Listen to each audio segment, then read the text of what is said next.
हम ममता झा समस्त मिथिलावासी गोर लागै छी, कोबर गा बजा रहल छी। अहाँ सबके नीक लागत तऽ लाइक कमेंट करो। जय मिथिला, जय मैथिली, जय माँ जानकी। सुंदर कनिया राम रतनिया, सुंदर कनिया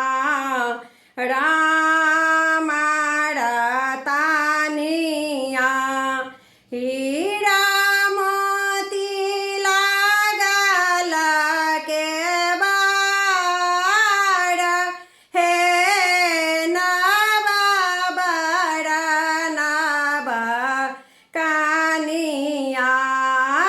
हीरा मोती लागल केबाड़,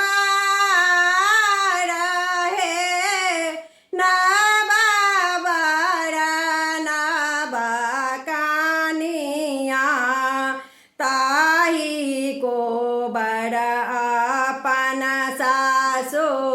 पलंगा ओछौलानी, ताही को बड़ अपन सासु पलंगा ओछौलानी, सोतथे देय जमाई, हे नव बर नव कनिया, सोतथे देय जमाई, हे नव बर नव कनिया, घोड़े सोतो फेरे सोतो राजा जी के बेटा बा, घोड़े सोतो फेरे सोतो राजा जी के बेटा बा, आहूँ देह गरमी अपार, हे नव बर नव कनिया, आहूँ देह गरमी अपार, हे नव बर नव कनिया, एतबे बचना जब सुनलनि दुल्हा, एतबे बचना जब सुनलनि दुल्हा, धायल ला घोड़ा के लगाम, हे नव बर नव कनिया, धायल लनि घोड़ा के लगाम, हे नव बर नव कनिया, राभा सहित चमकैत सारा हो जी एलखिना, हाँ सहित राभा सहित सारा हो जी एलखिना, धायल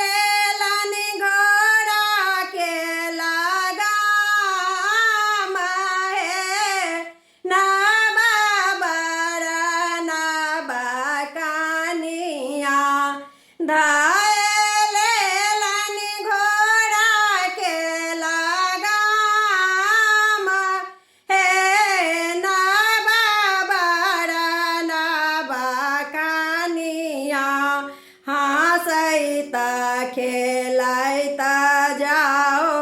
हमारो ननदोसिया, हँसैत खेलैत जाओ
कनिया सुहबे के बरनिया ही